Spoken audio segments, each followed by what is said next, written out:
Ritorniamo oggi con la nostra rubrica dallo stand della Camera di Commercio di Venezia a Rovigo e Astonautica Venezia. Ospitiamo di nuovo il presidente di Astonautica Venezia Marino Masiero, ma oggi ospitiamo anche la dottoressa Elena Magro, che è direttrice di Astonautica Venezia, ufficio stampa di Astonautica Italiana e anche direttore responsabile della rivista Laguna Mare. Elena Magro è l'anima di Astonautica Venezia, mi permetterei di dire, assieme a Nicoletta Ecker, che in questi giorni hanno animato tutte le attività di Astonautica Venezia, dai convegni alle regate sportive. E siamo proprio appunto da questi due punti principali, regate, e chiediamo alla dottoressa Magro di farci un piccolo resoconto di questi 5 giorni. Com'è stato? Grazie Cristina per l'introduzione. Queste giornate sono andate benissimo. Noi ormai siamo il terzo anno che organizziamo questa manifestazione che si chiama E-Regata, che è una manifestazione appunto che vuole promuovere e sostenere la mobilità elettrica e contiene una serie di eventi. Si parte dalle regate dedicate alle aziende, ne abbiamo avute 2. Tra l'altro sono andate benissimo, la partecipazione di 15 imbarcazioni e parliamo di aziende aeree. Quest'anno poi avevamo anche l'adesione di un equipaggio di tedeschi che sono venuti appositamente solo per fare questa regata, quindi non sono espositori come invece lo sono gli altri, quindi è comunque una regata che ormai è diventata famosa a livello internazionale e quindi questo ci fa molto, molto piacere. Quindi le regate sono andate bene e le regate per le aziende erano più, come dire, un momento anche ludico fondamentalmente, anche se poi sono sempre tutti guerriti in ogni caso. Sono 2 regate dedicate a uno slalom, l'altra la ballerina si chiama, e quindi è una regata che piace molto anche al pubblico perché ogni equipaggio deve crearsi una scenografia con una propria musica, e quindi è un momento molto divertente anche per gli equipaggi stessi. Mentre il giorno a seguire abbiamo avuto la GT Electra, e invece lì è una gara vera e propria fatta dai piloti, giovanissimi piloti iscritti alla Federazione Italiana Motonautica. Ricordiamo che questa manifestazione è comunque fatta in collaborazione con loro, con Vela SPA e con l'Associazione Motonautica Venezia. Questi ragazzini, che sono dai 13, 14 fino ai 17 anni, hanno fatto la loro gara e tutti quanti ieri sono stati premiati, ieri ci sono state le premiazioni appunto di queste regate. Poi abbiamo avuto la parte della sfilata, quindi all'interno di questo pacchetto E-Regata c'è anche una sfilata di barche elettriche che dall'Arsenale parte e attraverso la città, attraverso il Canal Grande, quindi c'è questa parata di barche silenziose a cui partecipano non solo le barche che sono qui al Salone, ma anche quelle pubbliche, quindi c'è la partecipazione di ACTV, di Veritas, di Laguna, tutti ovviamente con motorizzazione green. E quindi la parte quella invece relativa alla convegnistica, e ogni anno, terza edizione, c'è stato il convegno sulla transizione ecologica, che ha visto c'è sempre una prima sessione aperta a un dibattito politico e poi invece a seguire la sessione dedicata alle aziende con le presentazioni delle loro novità tecnologiche. Quindi, diciamo, sono state delle giornate intense dedicate alle regate. Poi abbiamo avuto però anche altri convegni, altri momenti, poi magari forse andrà se vuole nel dettaglio il mio presidente. Astonautica Italiana ha presentato assieme a Ossermare, che è il nuovo osservatorio nazionale del mare, ha presentato i dati relativi al Veneto dell'11° report sull'economia del mare, quindi un focus proprio sul nostro territorio. E quindi abbiamo avuto anche la tavola rotonda sull'elettrificazione di porti, con una serie appunto di interventi, relatori, tra cui sempre con il presidente Marino Masiero. Quindi insomma sono state delle giornate belle intense, sia dalla parte così più sportiva che dalla parte insomma convegnistica. Quindi grande spazio all'elettrico. Astonautica sta puntando molto sull'elettrico e sulla sostenibilità. Ci puoi spiegare quali sono le motivazioni di questa scelta? Ma Astonautica Venezia ha iniziato ancora nel 2002 proprio a sostenere e promuovere la mobilità sostenibile a Venezia.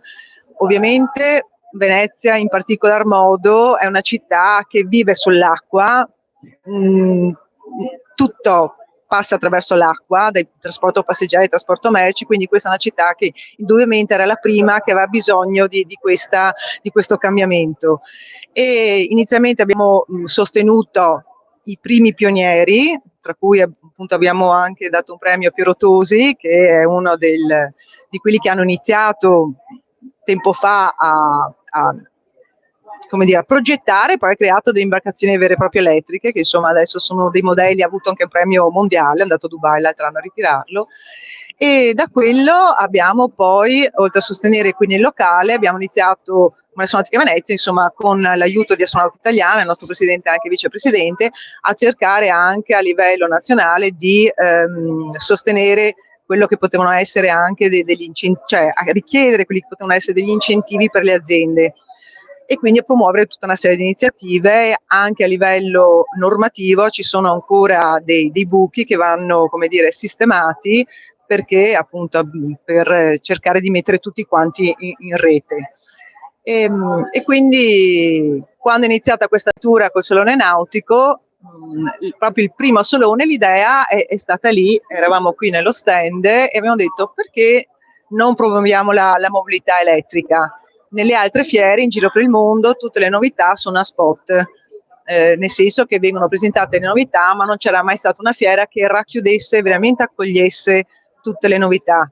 E le Salone Nautiche di Venezia è diventato questo, è diventato un punto di riferimento per tutte le aziende green. Ecco, dottoressa Magro, so che ha altri impegni a cui partecipare, Sì. Per cui la ringraziamo per Grazie a voi, il contributo e passiamo la parola a Marino Masiero, presidente di Astronautica Venezia e vicepresidente di Astronautica Italiana.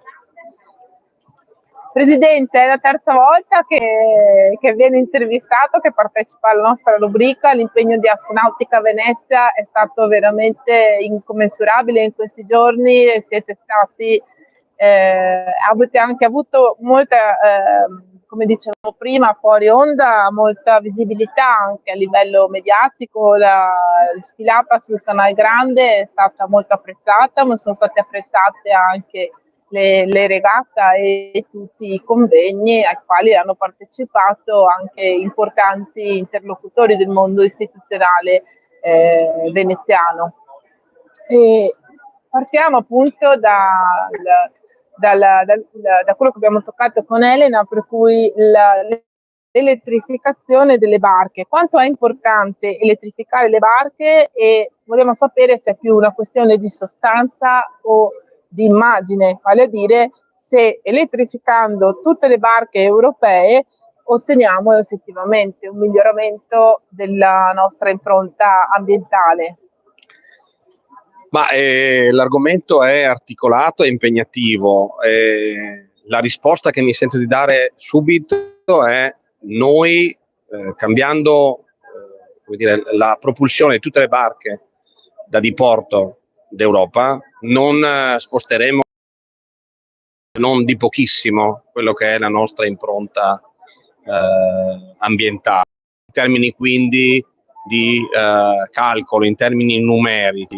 In realtà però l'elettrificazione delle barche è un'evoluzione doverosa nei confronti di un pianeta che soffre, di un pianeta che ha bisogno di essere consegnato alle future generazioni, da questa generazione che l'ha messo in queste condizioni, perché negli anni 50, 60, quando siamo nati noi, il problema dell'impronta ecologica dell'uomo sostanzialmente era un problema assolutamente piccolo, se non quasi inesistente. E quindi nel periodo di questo cambio generazionale, in pochi anni ci troviamo da un pianeta assolutamente green a un pianeta in grande difficoltà dal punto di vista proprio della sua sopravvivenza. Ricordo che il 60% dell'ossigeno del pianeta arriva dal mare, e quindi noi che utilizziamo il mare per diporto e quindi per passione, non sicuramente per necessità, per lavoro, abbiamo il dovere per primi di dare il segnale al cambiamento, un cambiamento forte, che è un cambiamento, ripeto, non in termini numerici, ma è un cambiamento di mentalità. Cioè noi per primi dobbiamo dare l'esempio, visto che dal mare traiamo le nostre grandi soddisfazioni per questioni passionali, che siamo i primi a rispettarlo. Di conseguenza io in genere, tra l'altro, faccio un esempio: noi siamo il colibrì che parte con la goccia d'acqua e si infila nel bosco dando il segnale che spegnere l'incendio è possibile. ed è una bella allegoria perché è proprio il nostro caso. Noi non cambieremo le sorti del pianeta elettrificando tutte le barche, però per esempio, oltre alla questione numerica, laddove in termini globali contiamo poco, contiamo tantissimo all'interno delle aree marine protette e delle città di mare come quella di Venezia, dove andare per barca significa vivere la città, cioè chi per lavoro o per necessità, perché ci vive negli ambienti umidi, negli ambienti delle città, potrei fare degli altri esempi, Miami, Amsterdam, dove nelle città si vive una nautica diversa, ecco lì abbiamo necessità effettivamente di essere incisivi nel modo di vivere la città. Pensate a una Venezia, come abbiamo fatto vedere l'altro ieri, silenziosa, con le barche che passano in silenzio. Pensate a una Venezia senza il motondoso Forza 4 che questa città subisce 20 ore al giorno. Pensate a una Venezia con un'aria assolutamente respirabile, dove non ci sono emissioni di gas di scarico delle nostre barche. Allora il tema è quello di dire facciamo attenzione, perché si tratta di transizione energetica, non si tratta di un obiettivo da raggiungere a tutti i costi in fretta, facendo pulito, facendo il bianco e il nero la differenza. Non è così, non può essere così. Prima di tutto per una questione socio-economica. Non possiamo pensare che la transizione energetica passi dalle tasche di chi fa impresa. Io l'ho detto nel nostro convegno l'altro giorno, anzi ieri mattina, non è pensabile che questa transizione energetica vada a gravare sulle tasche di chi ha necessità oggi di poter arrivare in un mercato competitivo globale dove chi usa strade non proprio coerenti con la questione energetica. Faccio un esempio per tutti, la Cina. Oggi noi stiamo elettrificando tutto l'automotive, però facendolo andiamo a comprare le batterie in Cina, che guarda caso è il primo inquinatore mondiale per la questione del carbone. E allora dobbiamo fare una transizione energetica facendo diventare opportunità quello che oggi è difficoltà. Quello che oggi è difficoltà è trasformare questa, per esempio l'automotive, imponendo per legge dei limiti e dei termini in carattere sotto il profilo temporale, e non lasciare che sia l'impresa che si evolva con i tempi giusti, tirando fuori magari le batterie e la lavorazione delle auto elettriche da quelle che sono le risorse rinnovabili.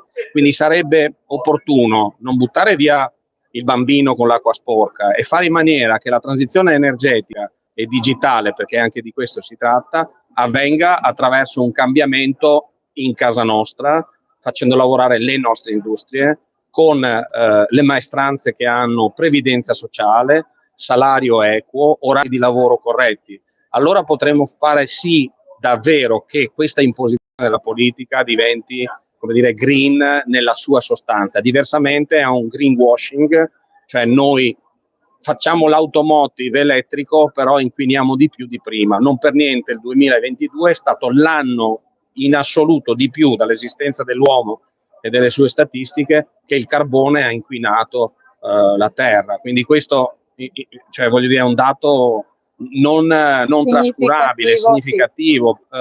Posso dire che mette paura. Mette paura non tanto il dato in sé, che è evidentemente grave, mette paura che noi abbiamo una classe dirigente europea che fa finta con questa imposizione che vada tutto bene. Soprattutto che torni a utilizzare il carbone quando invece ci sono forse delle fonti di energia alternative che si possono sfruttare in altri modi, no? Assolutamente. Io quando il WTO ha deciso di aprire le barriere, le frontiere e togliere le dogane ai prodotti cinesi, ho detto attenzione, perché noi importeremo dei prodotti a basso costo, ma sporchi di sangue e di un lavoro ingiusto delle maestranze che stanno dall'altra parte del pianeta. Non è così che funziona, perché abbiamo messo in crisi la nostra produzione manufatturiera a favore di chi non ha tutele lavorative di nessun tipo e sfrutta le mani dei bambini, degli operai e delle donne che non hanno nessuna tutela. E sta succedendo purtroppo, ahimè, anche in questo campo. Ecco, Questo è un argomento molto significativo, molto anche pesante, potremmo dire, quasi che magari ci diamo un altro appuntamento più avanti per riparlarne, no? Io con la Camera di Commercio ci mancherebbe. Ecco, potrebbe io proprio... io mi sento, sono a casa mia con la Camera di Commercio, quindi il massimo della disponibilità ci mancherebbe. E tocchiamo, oltre all'elettrificazione delle barche, delle imbarcazioni, delle navi, c'è anche il lato dell'elettrificazione dei porti. Avete discusso nel convegno dell'altro giorno, i porti sono delle realtà energetiche che possono essere trasformati. Nel 2020 è andata in porto la legge sulle comunità energetiche. I porti potrebbero diventare delle comunità energetiche. Quali sono gli strumenti che servono a far sì che questa cosa accada? Perché anche una comunità energetica non è semplice proprio da mettere assieme, deve avere una forma giuridica particolare, dei soggetti particolari. Come si può fare nei porti? Allora, diciamo innanzitutto, per chi non conosce le realtà portuali turistiche, il porto turistico è un ambito dove abbiamo bisogno di picchi di corrente importanti per però poche ore al giorno e per però pochi mesi all'anno. Per tutto il resto del tempo abbiamo la presenza di come dire, qui io lo chiamo autostrade energetiche, magari su piccole comunità. Un porto di piccola dimensione consuma 1 megawatt, che è più o meno l'equivalente che fa una comunità di 2500. Non sono poche, cioè il porto di per sé ha necessità di questo condotto.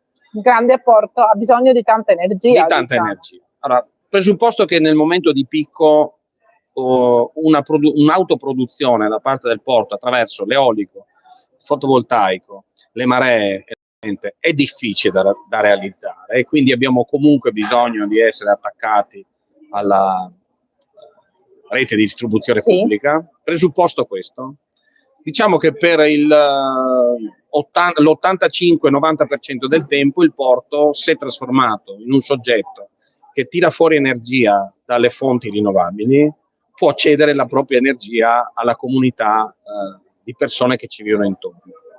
Questa è una chiave di lettura che mi prendo l'orgoglio di dire che, come dire, l'abbiamo interpretata un paio di anni fa, proprio qui a Venezia, come Assonautica Venezia, Camera di Commercio Venezia. E stiamo discutendo insieme al nostro presidente Zanon proprio di evolverci su questo aspetto e di creare, come dire, quel vulnus, quella situazione che possa indicare una direzione agli altri. Per questa ragione noi ieri nel convegno sulla transizione ecologica, energetica e digitale abbiamo invitato proprio i soggetti chiave di questa operazione. E avevamo l'Università di Pisa che ha presentato una torre eolica che è alta circa 10 metri, si può mettere nei porti in batteria, è abbastanza silenziosa e produce 8 kW e mezzo con 5 metri al secondo al vento. Poi abbiamo portato dei soggetti che hanno delle altre soluzioni con delle boie, insomma stiamo sperimentando e stiamo mettendo insieme le menti. Fra gli altri ieri c'era un soggetto che, per chi dovesse avere bisogno, ci contatti, che li mettiamo in connessione.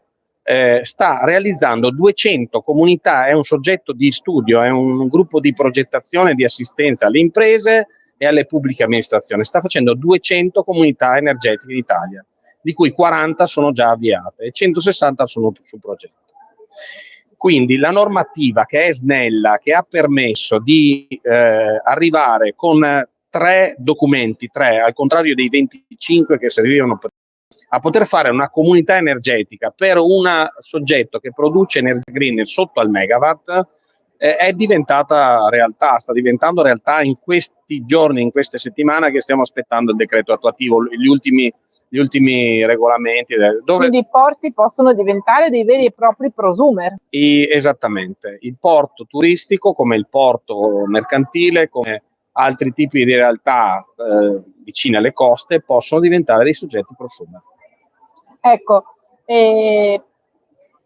chiudiamo in bellezza, oggi è l'ultima giornata del Salone Nautico e le chiedo, Presidente, com'è andata questa quarta edizione, quali novità sono state introdotte in tutto il settore, lei che comunque ha anche il polso della situazione, si è visto un po' tutto in giro al Salone e secondo lei quali sono le prospettive future per il Salone Nautico di Venezia, sapendo che il sindaco ieri ha già annunciato le date per l'anno prossimo, quindi ci ritroveremo qui dal 29 maggio al 2 giugno del 2024. Beh, devo dire a riguardo che mi ha fatto molto piacere che il sindaco abbia dato questa notizia in anteprima al convegno di Astronautica Venezia, perché è un segno di gratitudine e di riconoscimento importante. Mi ha fatto molto piacere. Detto questo, al sindaco Brugnaro vanno riconosciute le caratteristiche di un uomo visionario e di un curioso, perché lo è stato su questo salone, assolutamente. E glielo dice uno che di nautica, insomma, ne mastica. In termini commerciali, in termini di rappresentatività, in termini di saloni in giro per il mondo, voglio dire questo. Non in termini di uno che va per mare o uno che fa attività portuale turistica.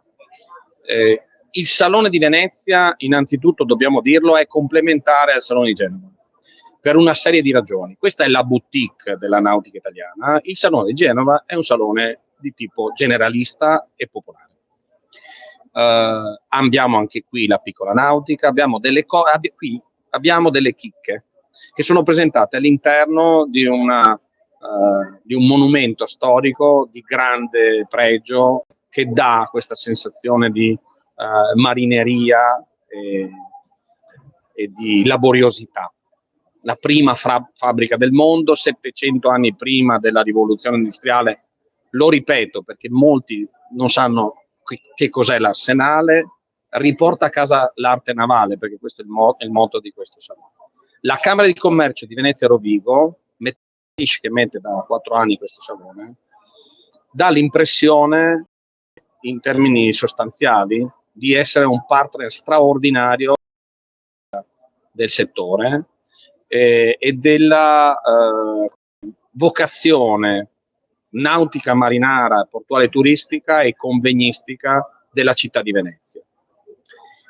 Non mi soffermo sul fatto che Venezia è facilmente raggiungibile a tutto il mondo e che le grandi case hanno capito questa cosa, produttrici del mondo internazionali, e quindi invitano in una sorta di contatto B2B con il potenziale acquirente e i loro clienti a Venezia, che questo è una marcia evidentemente in più.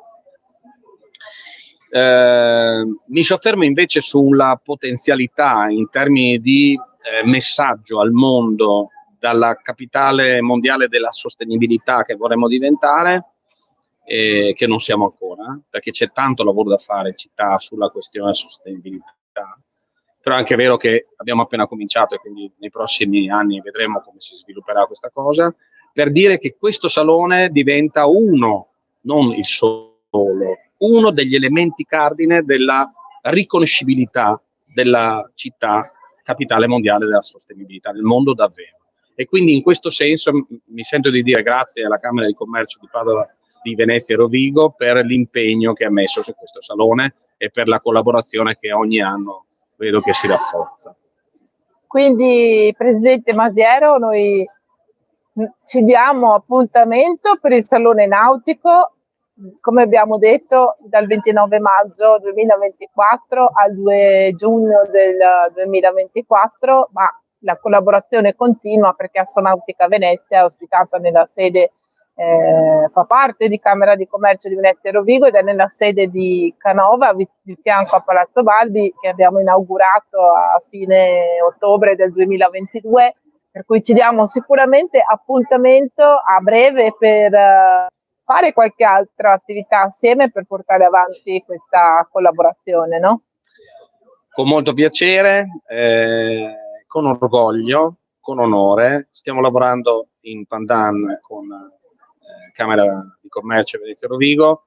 Diciamo che la sede che ci è stata donata, che ci è stata messa a disposizione dalla Camera di Commercio, ci dà un forte entusiasmo infonde la voglia di lavorare di più, non che non lo facessimo prima, l'abbiamo fatto in condizioni di grande difficoltà negli anni e voi lo sapete, però questo riconoscimento che ci è stato dato ci ha aiutato molto a, come dire, serrare le fila, abbiamo un maggior numero in maniera sensibile di associati e poi abbiamo un bello staff, i miei vicepresidenti, il team, Elena Magro, Nicoletta Ecker, Gianni Darai che ho ringraziato ieri sera in pubblico, i vicepresidenti, i consiglieri, stiamo lavorando molto bene. Facciamo il nostro percorso con, come dire, l'auspicio di tirarne fuori qualche cosa di concreto, perché poi a questo serve il Salone, a questo serve Assonautica, noi siamo a disposizione della Camera di Commercio finché ci daranno la responsabilità di farlo. Grazie mille Presidente. Grazie a voi.